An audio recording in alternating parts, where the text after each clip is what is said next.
Hi అందరికీ నమస్కారం. ఈ మొక్కజొన్న కంకులు మేము సండే రోజు సంతలో తెస్తే మంగళవారం గింజలు ఒలిచాము అండ్ బుధవారం గారెలు చేసుకున్నాం. ఇందులో మేము చిన్న సైజు అల్లం ముక్క, కొంచెం బెల్లము, జీలకర్ర, తొడుమలు తీసిన ఎండుమిరపకాయలు, కాస్త ఉప్పు ఇంతే వేసాము. నీళ్లు పోయకుండా మిక్సీ పట్టుకున్నాం. ముందు ట్రిప్పు మిక్సీ పట్టినప్పుడు బరకగా వచ్చింది, రెండోసారి పట్టినప్పుడు మెత్తగా వచ్చింది.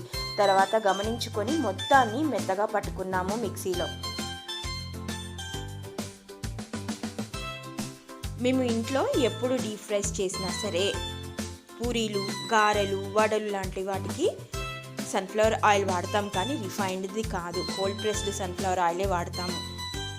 ముందు ఆయిల్ మంచిగా కాగే వరకు మంట ఫుల్ ఫ్లేమ్లో పెట్టుకొని ఆయిల్ మంచిగా కాగిందని టెస్ట్ చేసుకోవడం కోసం చిన్న ముద్ద వేసి చూశాను. అది వెంటనే పైకి లేసింది.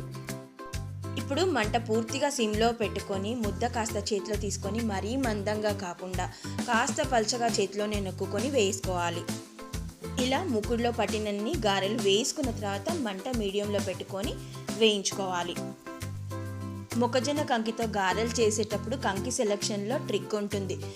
గింజలు బాగా ముద్రకూడదు, అలానే చాలా లేతగా కూడా ఉండకూడదు. బాగా లేతగా ఉంటే మనం మిక్సీ పట్టేటప్పుడే నీళ్ళుగా అయిపోతుంది. అలా అని ముదిరిపోతే అందులో మాయిశ్చరే ఉండదు, పేస్ట్ లాగా కూడా అవ్వదు.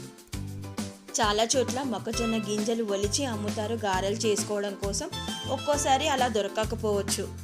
అందుకోసమే మేము మొన్న సంతలో కొన్నప్పుడు ఆ అమ్మే ఆవిడని అడిగాము, గారెలు చేసుకునేందుకు చూసి ఇవ్వమ్మ, మరీ లేతగా కాకుండా అంటే ఆవిడ అర్థం చేసుకొని ఇవి అని సెలెక్ట్ చేసి ఇచ్చారు మాకు.